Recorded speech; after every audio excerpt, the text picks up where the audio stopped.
নমস্কার। যুক্তি তর্ক সঙ্গে অর্কয়ে আপনাদের স্বাগত। আপনাদের সঙ্গে আমি অর্কপ্রভ সরকার। বিহারে বিধানসভা ভোটের প্রায় ৬-৭ মাস আগে থেকে প্রধানমন্ত্রী নিয়মিত বিহারে যেতেন। একদিকে সরকারি প্রকল্পের সূচনা করতেন, তার পাশেই মাঠে জনসভা করতেন। এটা নরেন্দ্র মোদী ভোটমুখী রাজ্যে এইভাবেই তার কর্মসূচিকে সামনে রাখেন। পশ্চিমবঙ্গেও ব্যতিক্রম হবে না। ইতিমধ্যেই নরেন্দ্র মোদী আলিপুরদুয়ার, দুর্গাপুর, দমদমে প্রশাসনিক সবার পাশাপাশি রাজনৈতিক সভাও করেছেন এবং নরেন্দ্র মোদীর বক্তব্যে এবার একটা সম্পূর্ণ অন্য ন্যারেটিভ। ২১ সালে বিধানসভা নির্বাচনের আগে তিনি প্রত্যেকটা সভায় দিদি ও দিদি বলে শুরু করতেন। তৃণমূল সেটাকে বাঙালি বিদ্বেষী, মহিলা বিদ্বেষী প্রচার করেছিল এবং সাফল্যও পেয়েছিল। এবার দেখুন নরেন্দ্র মোদী ৩টে সভা করেছেন এখনো পর্যন্ত। একবারের জন্য তিনি দিদিমণির নাম নেননি, বলেছেন নির্মম সরকার। একটা স্লোগান বেঁধে দিয়েছেন, আমাদের পাড়া তৃণমূল তারা। ১ ডিসেম্বর থেকে ২ সপ্তাহেরও বেশি সময় সংসদের শীতকালীন অধিবেশন।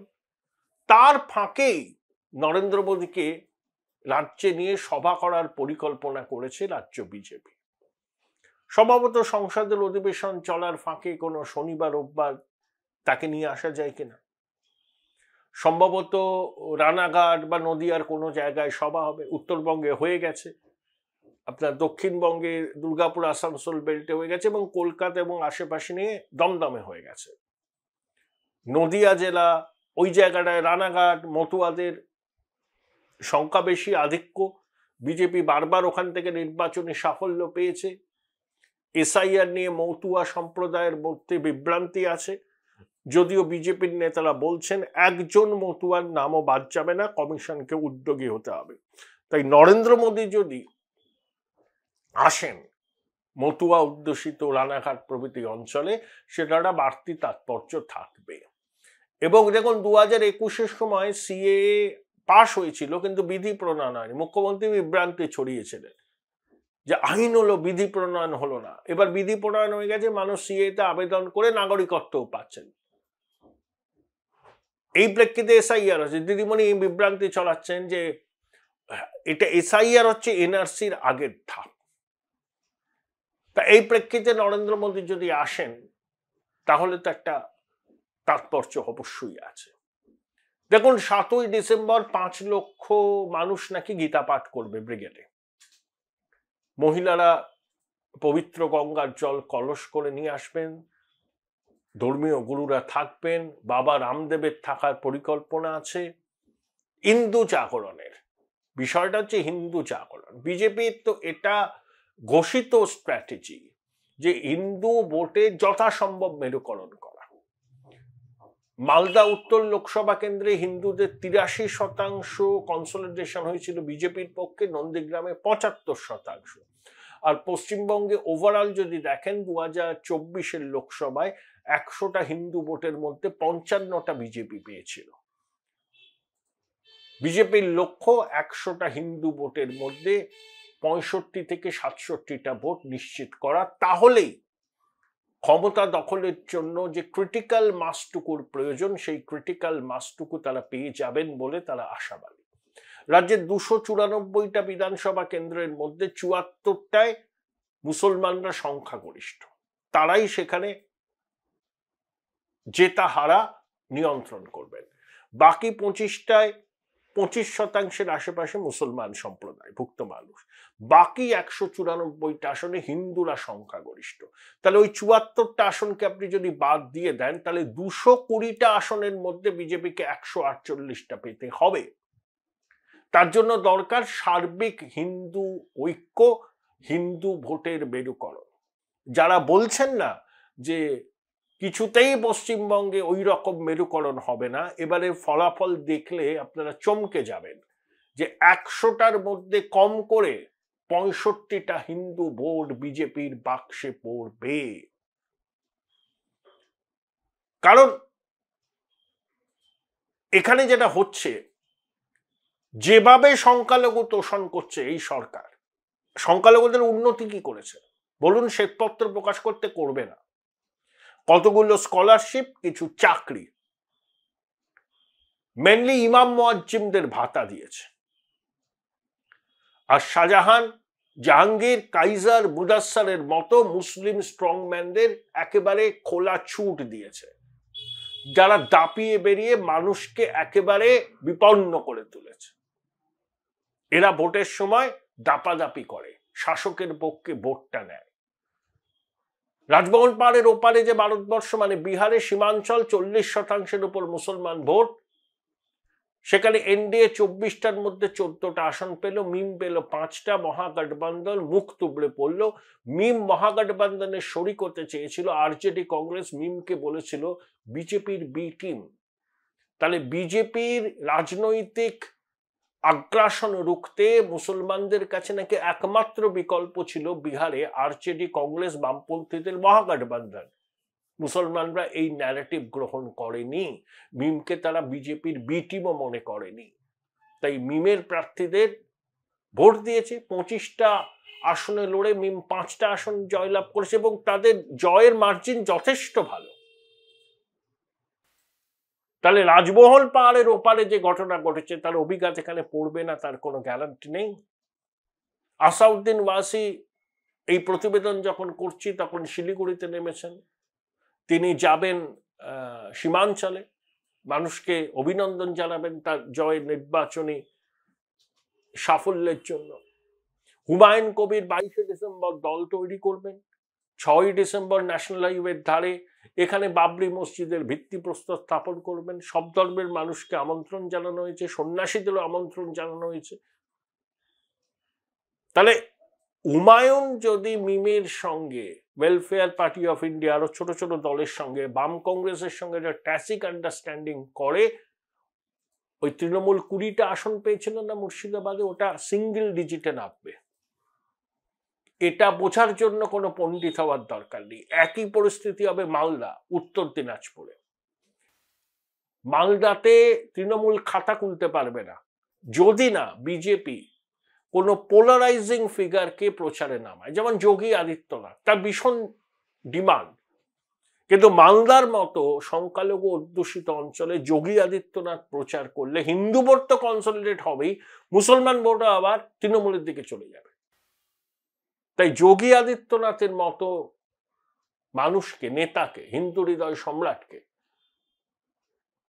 আমার মনে হয় যে ওই অঞ্চলে বিজেপি প্রচারে না আনাই ভালো। তার জন্য দক্ষিণবঙ্গ বিস্তীর্ণ অঞ্চল আছে প্রচারে, এবং উত্তরবঙ্গেও বিভিন্ন জায়গায় করতে পারেন, কিন্তু ওই মালদা, দিনাজপুর, মুর্শিদাবাদে নয়। আরএসএস প্রধান মোহন ভাগবত 10 দিন ছিলেন পশ্চিমবঙ্গে। বর্তমানে একটা সভাও করেছিল আরএসএস এর 100 বর্ষ।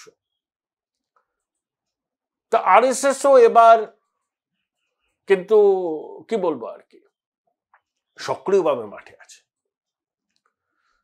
দেখুন, আরএসএস এর পত্রিকাতে বারবার কতগুলো প্রশ্ন তোলা হচ্ছে, এমনকি কেন্দ্রীয় সরকারকেও তাদের দায়িত্ব মনে করিয়ে দেওয়া হয়েছে। কারণ বাঙালি হিন্দুর জন্যই তো পশ্চিমবঙ্গ। সেই জন্য 47-এর জুন মাসে পশ্চিমবঙ্গ বিধানসভায় পশ্চিমবঙ্গের পক্ষে ভোটাভুটি হয়েছিল, বাংলা ভাগ হয়েছিল। শুধু তো ডক্টর শ্যামাপ্রসাদ মুখোপাধ্যায় নয়, অনেক কংগ্রেসী নেতাও সহায়তা করেছিলেন। বিধানবাবু করেছিলেন, কিরণ শঙ্কর রায় করেছিলেন, জ্যোতিবাবু করেছিলেন, রতনলাল ব্রাহ্মণ ভোট দিয়েছিলেন, বিশিষ্ট শিল্পপতি জিডি বিড়লা সমর্থন করেছিলেন, আইনজীবীরা সমর্থন করেছিলেন। সেই পশ্চিমবঙ্গের ডেমোগ্রাফি যদি পরিবর্তন হতে থাকে এবং বাঙালি হিন্দুরা বিপন্ন হয়, তারা যদি মনে করতে থাকে এবার আমরা নিজ ভূমি আবার পরবাসী হয়ে যাব না, তো আরএসএস কিন্তু এই বিপদটা বুঝেছে এবং এই সরকার থাকলে পরে। Join Indian Institute of Hotel Management now. Right choice, right decision. এই ডেমোগ্রাফিক চেঞ্জ অবশ্যম্ভাবী, আর কন্ট্রোল করা যাবে না। একে সীমান্তবর্তী অঞ্চল, 4200 কিলোমিটার সীমান্ত, তার মধ্যে প্রায় 500 কিলোমিটারে বেড়া দেওয়া হয়নি, 112 কিলোমিটার দিতে পারবেন না, দুর্গম প্রকৃতি। বাকি যতটুকু আছে তার মধ্যে 187 কিলোমিটার বেড়া দেওয়ার জন্য যে জমি দরকার, তার টাকা কেন্দ্রীয় সরকার রাজ্য সরকারকে দিয়েছে, কিন্তু জমি অধিগ্রহণ করে কি স্বরাষ্ট্র মন্ত্রকের হাতে রাজ্য তুলে দিয়েছে? আমার কাছে এই প্রশ্নটার উত্তর এখনো পর্যন্ত নেই। কলকাতার বিভিন্ন ভাইটাল ইনস্টলেশনের আশেপাশে রোহিঙ্গা বসতি হচ্ছে, যেই এসআইআরও দেখতেই পাচ্ছেন তো, সীমান্ত দিয়ে বাংলাদেশে পালানোর, ফিরে যাওয়ার একটা হিড়িক পড়েছে।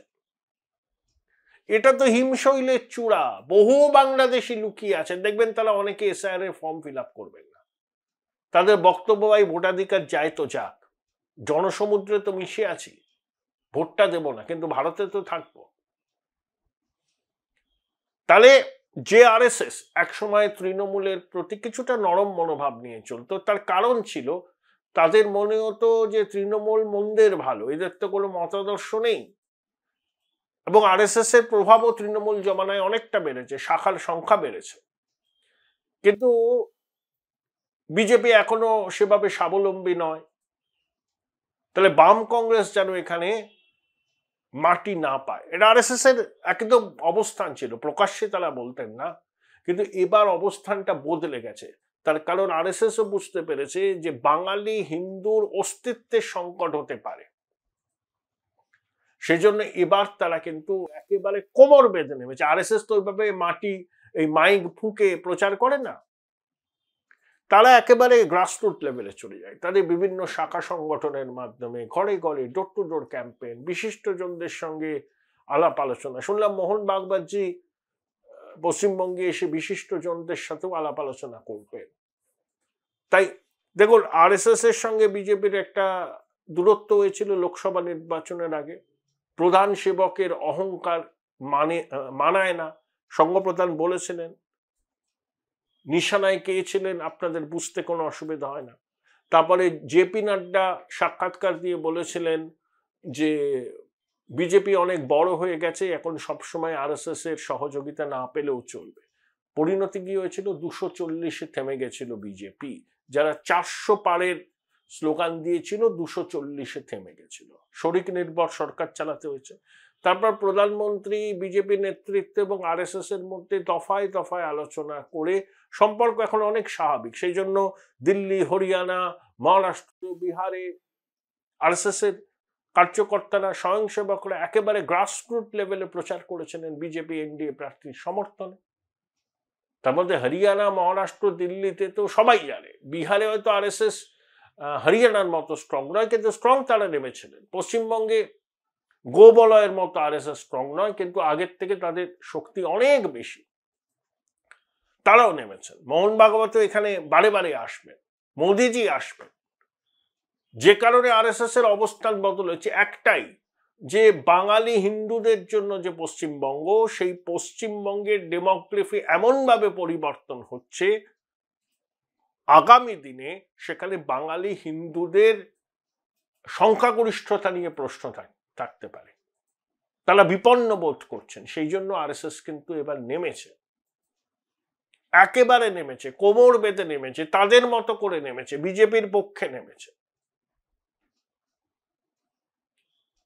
এটা একটা বিশেষ তাৎপর্যপূর্ণ, কারণ অতীতে আরএসএস কে এরকম সক্রিয়ভাবে পশ্চিমবঙ্গের রাজনীতিতে দেখা যায়নি, পশ্চিমবঙ্গের মাঠে ময়দানে দেখা যায়নি, এবার দেখা যাচ্ছে, অনেকদিন আগে থেকেই দেখা যাচ্ছে, বছর খানেক আগে থেকে।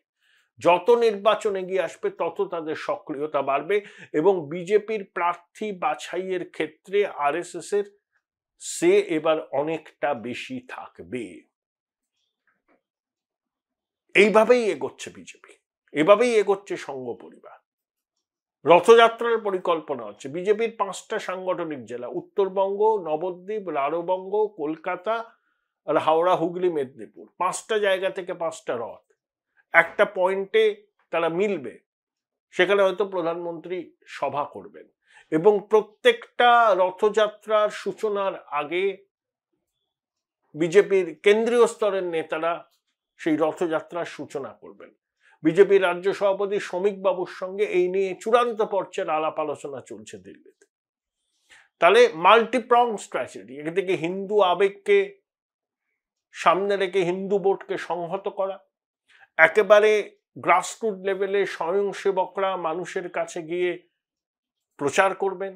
নরেন্দ্র মোদী, অমিত শাহ, বিজেপির কেন্দ্রীয় নেতৃত্ব ব্লিচক্রিক হবে, রিসোর্সের কোনো ঘাটতি থাকবে না। আবার বাংলার নেতারাই ঠিক করবেন রণনীতিটা কি হবে।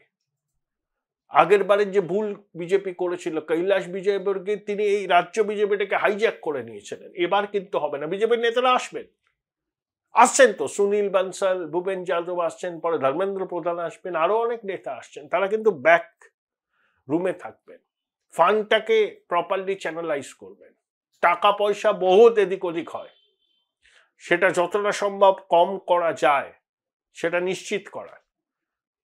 তহবিলের চাবিকাঠি কিন্তু কেন্দ্রীয় নেতৃত্বের হাতে থাকবে। তাই মাল্টিপ্রং স্ট্র্যাটেজি নিয়ে রাজ্যের শাসক দলকে ঘিরতে চাইছে বিজেপি। তারা জানেন মমতা বন্দ্যোপাধ্যায় রাহুল গান্ধী নন। মমতা বন্দ্যোপাধ্যায় লড়াকু নেত্রী, ইঞ্চিতে ইঞ্চিতে তিনিও লড়াই করবেন। তাই মমতা বন্দ্যোপাধ্যায়কে রাজনৈতিকভাবে মোকাবিলা করার জন্য ওই ইঞ্চিতে ইঞ্চিতে লড়ার মানসিকতা নিয়ে চলতে হবে বিজেপিকে। এই শাশ্বতটা তারা বুঝেছেন। সম্ভবত শুভেন্দু অধিকারী এ ব্যাপারে বিজেপির শীর্ষ নেতৃত্বকে প্রভাবিত করেছেন এবং সংঘ নেতৃত্বের সঙ্গেও শুভেন্দু অধিকারীর সম্পর্ক এখনো অতীব মধুর।